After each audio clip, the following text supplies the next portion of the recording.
So Doug, thank you for joining me in talking about this passage, text A in hour 20, where Hippolytus is praying to Artemis, and he's making a very direct reference to one of his favorite activities, his passions, which is chariot driving. And you've done so much work on it, and I would just like for us to talk a little bit about it. Well, very good. Yes, I have. I've done it with respect to Homeric poetry, as you know. Yes. And there, the big episode is in Iliad 23, so I'll just talk a little bit about that because I know that that's... Our group has read it. Yes, Yep. that you've done that. And I'm not sure how much you would have focused on the chariot race, but it's the first event in the funeral games for Patroklos, and it involves a lot of interesting dynamics in the race itself. Yes. And outside of the race, it involves the old man Nestor, and this is my interest, and I just want to make that clear at the beginning, is that Nestor kind of provides the framework for the chariot race in Iliad 23. Yes. He has a long speech at the beginning to his son, Antilokhos, who's one of the contestants, and he gets a special prize at the end where he talks about funeral games that he competed in when he was young. He's too old to compete now. And then he goes on to say that he won all the contests back in those early days, except the chariot race, which he lost. And he's actually known as the charioteer Nestor, or the horseman Nestor. And he won everything except the chariot race. So there's a big puzzle going on in Iliad 23. You know, I'm so glad you talked about both these parts of Iliad 23. Now, our participants have read the first part of what you were talking about, which was hour 7, text A, where the old man actually gives the instructions to Antilokhos how to drive the chariot. But then the part in the Iliad where he gets that prize, where Nestor gets that prize, we hadn't really focused on that, so I'm so glad you're bringing it in and showing its relevance to the text that we have. Excellent. That's perfect. Yeah. I'm just saying that there's a puzzle in that chariot race. And the puzzle also involves the part that you did focus on. Yes. Why does the old man give a long speech about tactics for going around the turning point? Yeah. When, in the actual race, the turning point is not even mentioned. Yes. You think it's coming because they're all galloping, and then suddenly they've already rounded it, so it's just not there. And then you find out that the old man lost his chariot race. Back when? Yeah. Well, let's put these two things together. Yeah, that'd be perfect. There's something going on with the turning point in the race. Yes. And these are funeral games for Patroklos. And let's remember that Patroklos, when he took Achilles' place, he was warned by Achilles to turn back from Troy, not to try to take Troy. That's right. And this is the horseman Patroklos is what he's called at this point, like the horseman Nestor. In the sense of a charioteer. Exactly. Yeah. A charioteer is better, but horseman, charioteer. So that's the title of your book, Doug. That's right. It's Nestor in Greek means literally the horseman Nestor, but it means charioteer. We shouldn't think of, anything other than that. Like horseback riding. No, it's not that. Now let's put funeral games for Patroklos. Patroklos didn't turn when he should have. Good.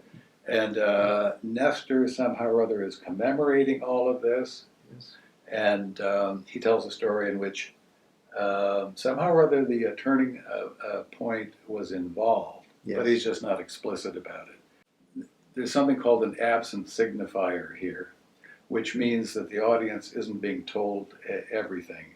But the absent signifier is something that you can supply if you just think it through. Let's put it that way. Beautiful. Okay? Close reading. Yeah, that's it. Yeah. And that's the absent signifier in Iliad 23. It's Nestor's race. When he was young, he couldn't make it around the turn. And the reason he couldn't make it around the turn is that he lost control of the horses. He had not yet become what his epithet says, charioteer Nestor. Beautiful.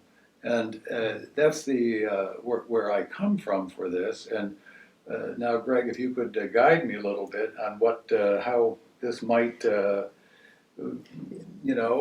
enhance meaning in Euripides. What always sticks in my mind when I think Hippolytus is his death. Yes. Right. Yes. There's a spectacular crash. That's it. A bull comes out of the sea, yes. Panics the horses. Panics the horses. Yes. Okay, so that's that. And now let's go back to the passage, because this is close reading. Good. It's a prayer to Artemis. And Artemis, later on, we see actually presides over chariot driving and hunting. So it's not just hunting, which is our usual way of thinking of Artemis. In terms of this particular drama, Artemis is Our Lady of Chariot Drivers and Our Lady of Hunters. And here's Hippolytus praying to Artemis. And in that context, he uses an image of chariot driving and actually rounding the post, rounding the turning post. And given that Artemis is the goddess who presides over chariot drivers as athletes, just as she's the goddess who presides over hunters as the goddess of hunters, here Hippolytus is paying homage to Artemis as the model for chariot drivers. And so here he's saying, I'm going to reach the telos after going around the turning post of life. Yes, it's to turn. That's it. That's in Euripides' text. Yes. The verb kampsai, to turn, is there. And that's what's always used. Of making, round the bend. Round the bend. Yeah. So what I'm trying to do, and this is a little bit, just off the cuff, but trying to put things together a little bit, is this reference or this metaphor at this point about reaching the end of his life. Yes. Turning. That's it. It's going to be a crash. That he doesn't know that yet. Perfect. But I think that's the background that the audience would not necessarily think of right off, but it just fits. It would go. It's a perfect fit. Okay. And in a sense, that's why I'm so happy that we can have this conversation, because your research on the absent signifier, which is what happened to Nestor in his own chariot race, as we see it outlined in Iliad 23, and then what happens to Hippolytus when he's driving his chariot. These two things come together with how you make that turning, how you make that left turn, how you go around the turning post, and what happens after that. I think you've got it. And I think always when you kampsai, that verb to turn, yes. is a very tricky point. And it can be a disaster. Yes. He just means kind of the end of life, dying of old age or whatever. What does he know? That's right. I can think of one other instance, very good one, from the Agamemnon of Aeschylus. Yes. This is Clytemnestra talking, and this is before Agamemnon has come back yet, and the language is full of foreboding that Agamemnon has successfully gone to Troy, but will he come back again? And the metaphor there, the language is from the chariot race again, and it is necessary for him to kampsai back again. And of course, same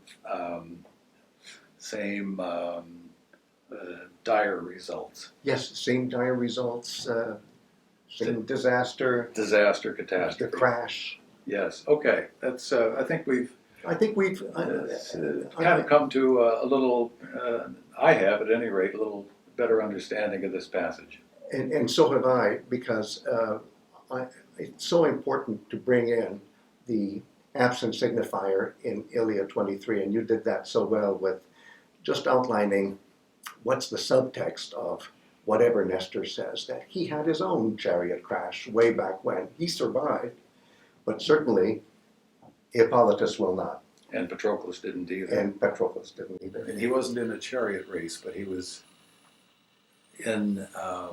Well, okay, so he wasn't in a chariot race, but his trajectory was metaphorized as a chariot race, because what does he do? He saves the Achaeans That's right. from the fires of Hector, so the ships of the Achaeans are not going to burn up. Right. He's done that, but then on the way back, rounding the bend, he has his metaphorical crash. Yes, I would put it this way: he doesn't even make the turn, and that's what happened to I Nestor agree. as well. I agree. Just fly off the end of the course. Yes.